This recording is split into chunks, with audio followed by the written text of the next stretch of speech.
Tema A1: a física. A primeira parte do enunciado.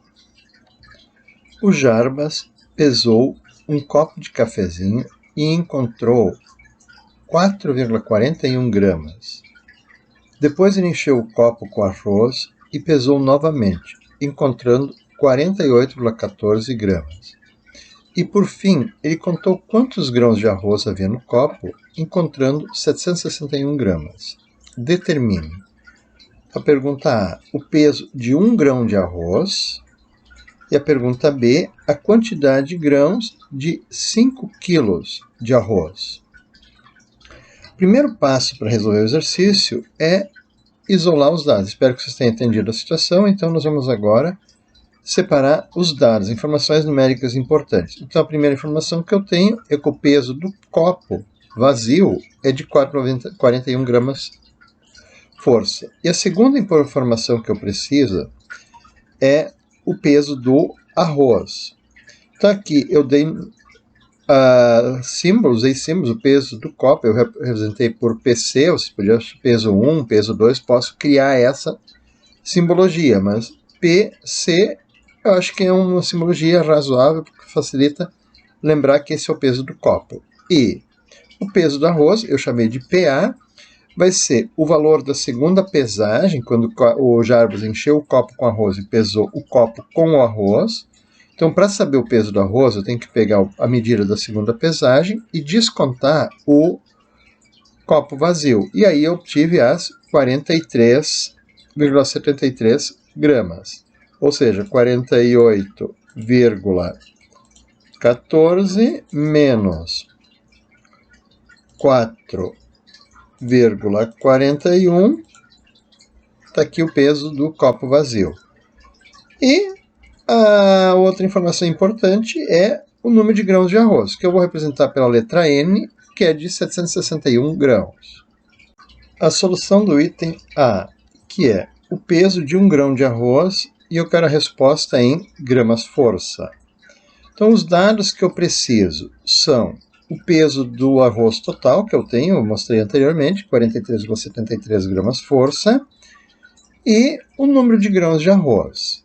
Eu vou resolver isso fazendo uma regra de 3, ou seja, os 43,73 gramas-força estão para 761 grãos de arroz, assim como o peso de 1 grão de arroz, que eu vou representar com a letra P minúscula, está para 1 grão. Multiplicando cruzado, eu vou ter que 761 vezes o peso é igual a 43,73. Então, eu tenho que dividir 43,73 por 761.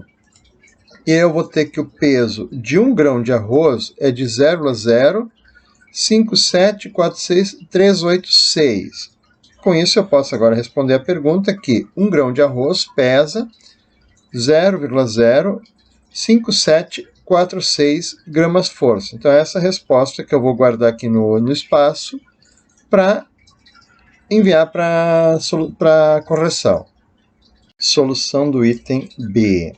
A quantidade de grãos de 5 kg de arroz. Eu quero a resposta em milhares de grãos. Então, tem que calcular quantos mil grãos. Os dados que eu tenho, então. O peso do arroz de um copinho são 43,73 gramas-forças, que correspondem a 761 grãos. E agora eu quero o peso P de 5 quilos. Como aqui dá em gramas, eu preciso usar as duas pesagens em gramas-forças. Eu chamei os 5 quilos de P maiúsculo. Atribuí então para esse peso maior o P maiúsculo. Então, também vou resolver fazendo uma regra de 3. 43 gramas-força está para 761 grãos, assim como 5.000 gramas está para um número N maiúsculo de grãos que eu preciso descobrir.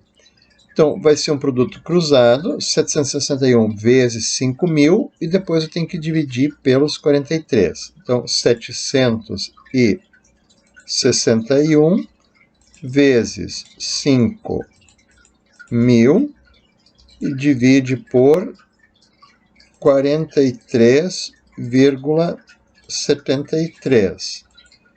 Eu vou ter 87.011,2. Então, a resposta do N maiúsculo, 87.011 grãos. Como eu quero a resposta em 1.000 grãos, eu divido esse valor por 1.000 e eu vou dizer que em 5 kg de arroz há 87.000 grãos de arroz. Então, a resposta que se guarda para correção, 87. Enunciado parte 2 e solução do item C. Então, a pergunta C. Um livro com 508 páginas tem espessura de 24/7 milímetros. Determine a espessura de uma folha em milímetros. Então, os dados que eu tenho. O número de folhas. O livro tem N maiúsculo 508 páginas, mas aí tem que lembrar que cada folha tem 2 páginas. Portanto, eu tenho que dividir o 508 e eu vou ter, na verdade, 254 folhas.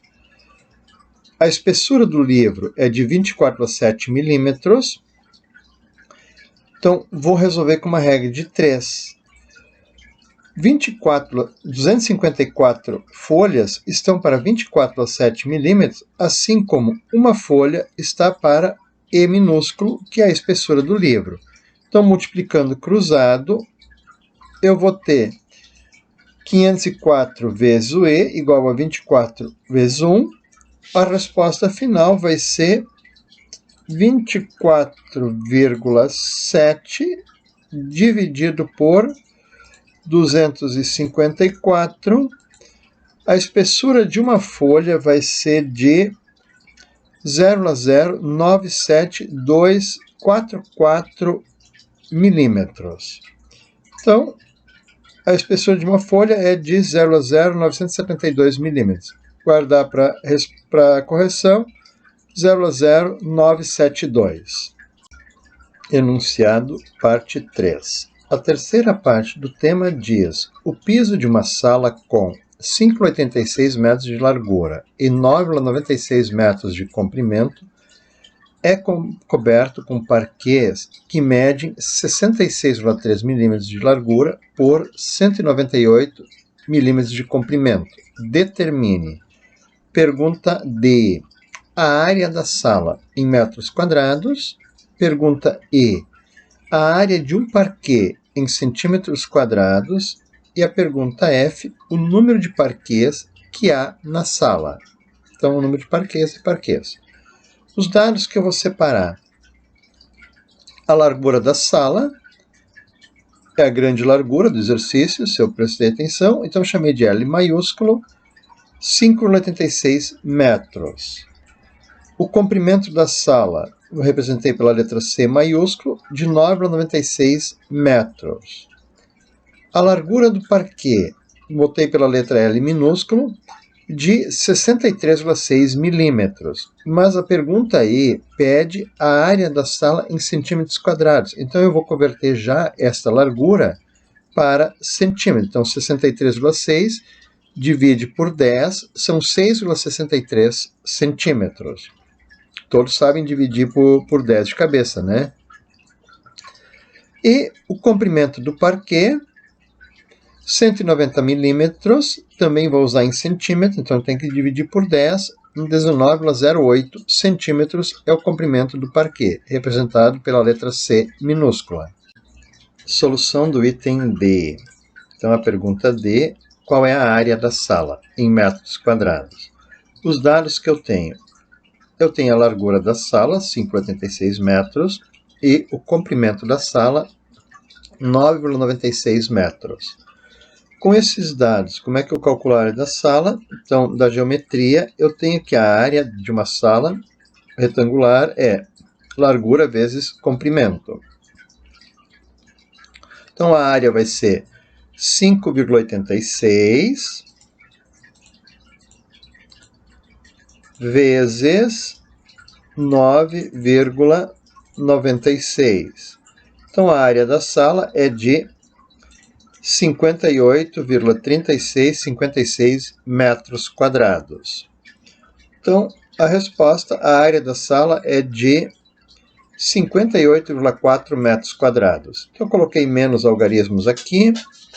E como esses 6 que eu vou eliminar, fiz um arredondamento, eu tenho que aumentar o 3 para cima, porque o 6 é maior que 5. Então, isso aqui já está mais próximo de 58,4 que de 58,3. Então, arredondei para cima.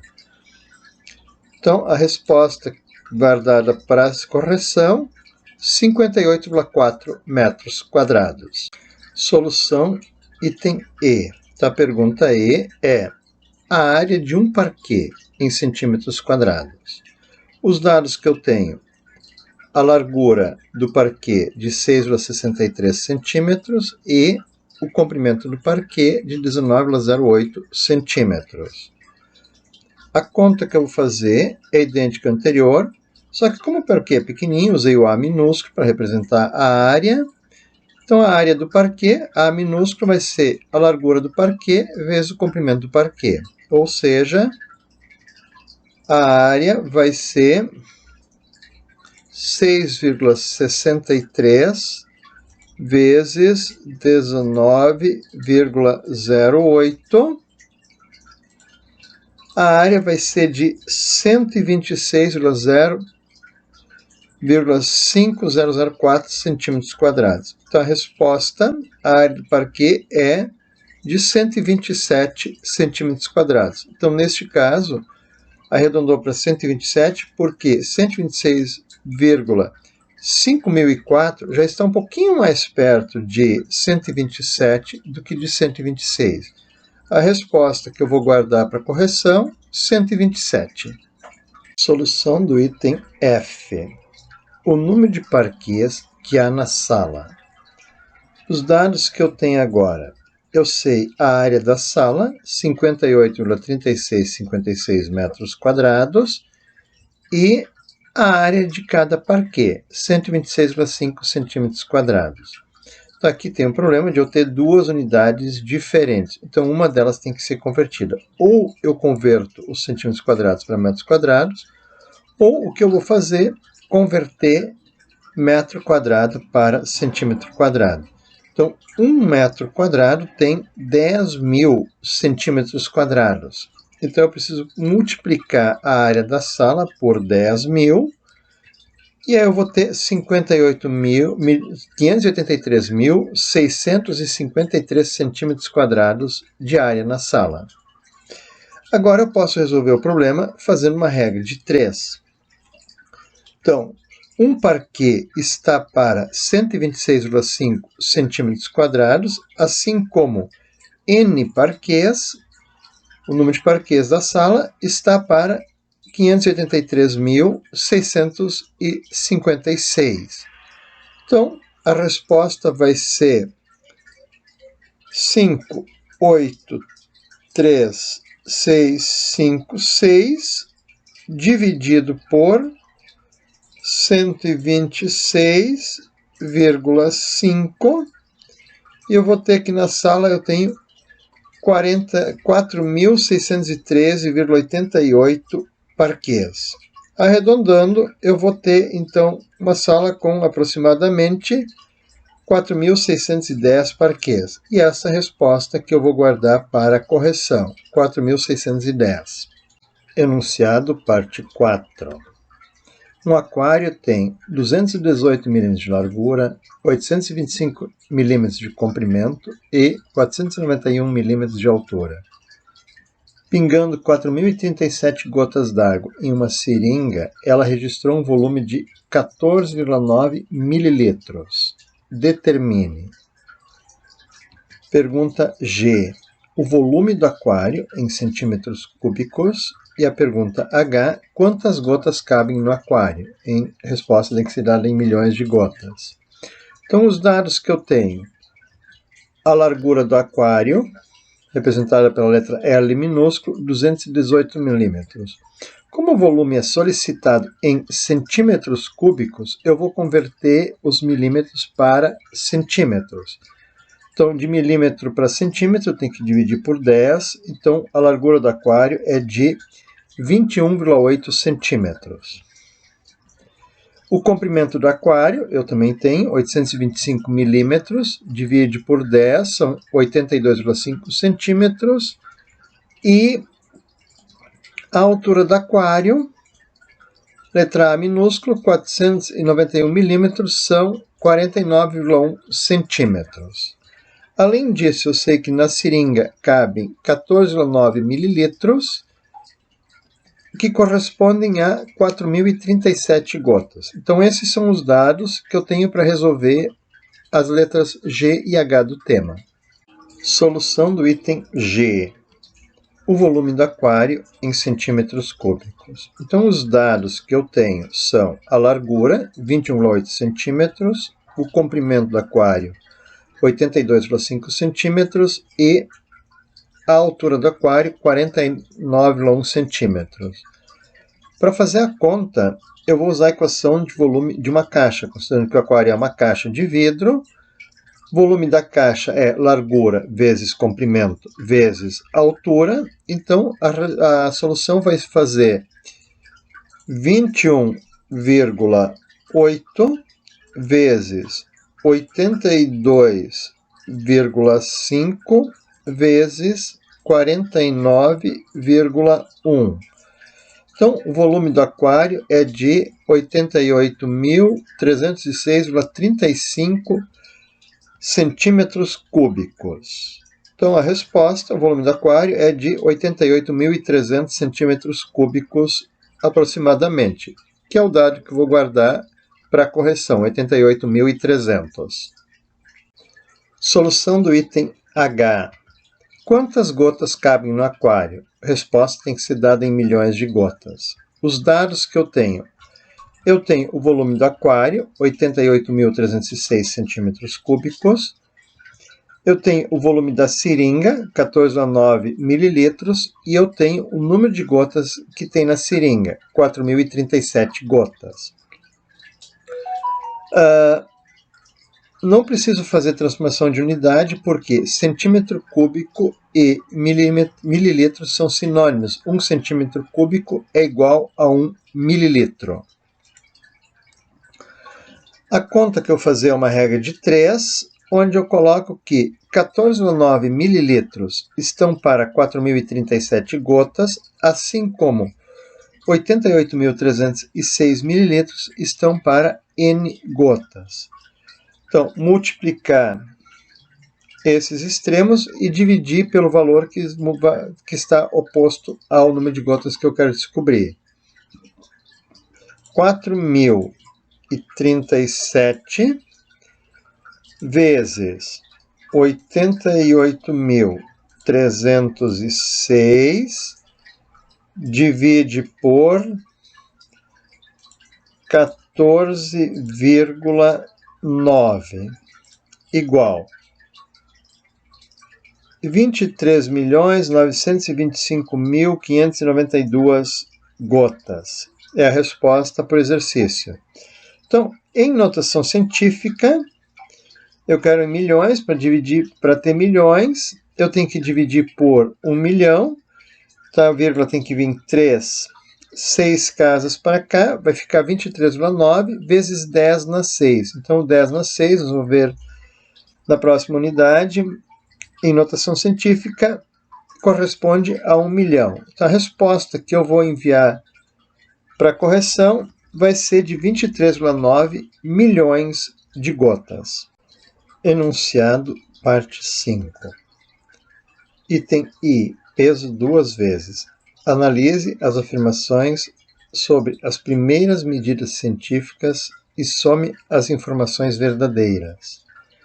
Então, nessa frase, peso 2 vezes. Até agora, nós já resolvi para vocês 8 itens. Cada um deles vale 10% da nota do tema. E o item I, em peso dobrado, vai valer 20%. Aí, analise afirmações sobre as primeiras medidas científicas. Então, dentro do texto A, que foi disponibilizado para vocês no meu site, existe um tópico chamado As Primeiras Medidas Científicas. Então, naquela parte do texto, vocês têm que procurar as informações para ver se as afirmações a seguir são verdadeiras ou se são falsas. Então, um exercício de V ou F. E some as afirmações verdadeiras. No final, eu vou explicar como é que funciona a soma das afirmações verdadeiras. Vamos lá. Existe uma afirmação 1. As primeiras medidas científicas foram feitas na antiguidade. A afirmação 2. A primeira medida do tamanho da Terra foi realizada por Eratóstenes 235 anos antes do nascimento de Jesus Cristo. Afirmação 4.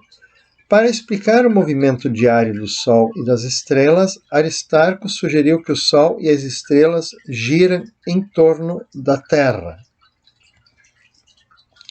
Uma moeda cobre exatamente a Lua quando a distância entre a moeda e o olho é maior que 110 vezes o diâmetro da moeda. E a afirmação 16. Um pequeno erro de medida do ângulo entre o Sol e a Lua, quando ela está metade cheia, levou a um grande erro na medida da distância até o Sol. Então essas são as 6 afirmações. Agora eu tenho que começar as 5 afirmações. Analisar quais são as afirmações verdadeiras. Então, as primeiras medidas científicas foram feitas na antiguidade. Então, naquele texto, há relatos sim de que foram feitos. Então, essa afirmação é verdadeira. A primeira medida do tamanho da Terra foi realizada por Eratóstenes 235 anos antes do nascimento de Cristo. Então vamos ver lá no texto e também vamos ver que ela é verdadeira. Para explicar o movimento diário do Sol e das estrelas, Aristarco sugere que o Sol e as estrelas giram em torno da Terra.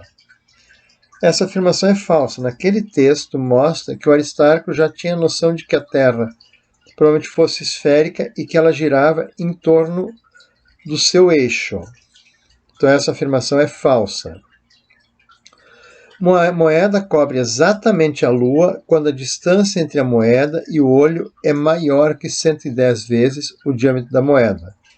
Essa afirmação é falsa porque a moeda vai cobrir a Lua quando a distância entre a moeda e o olho for igual a 110 vezes o diâmetro da moeda. Se a distância for maior, a moeda não cobre mais toda a Lua. E se a distância for menor que 110 vezes o diâmetro da Lua, ela vai cobrir mais do que a Lua toda. Então essa afirmação também é falsa.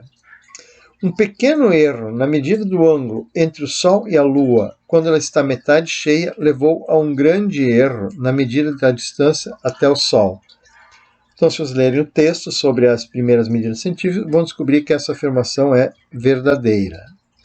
Agora, some as afirmações verdadeiras. Então, a resposta é: a primeira 1 é verdadeira, a 2 é verdadeira, a 4 e a 8 são falsas, não vou somar, e a 16 é verdadeira. Então a resposta vai ser 1 mais 2 mais 16, 19. Então o 19 é a resposta que deve ser enviada para correção.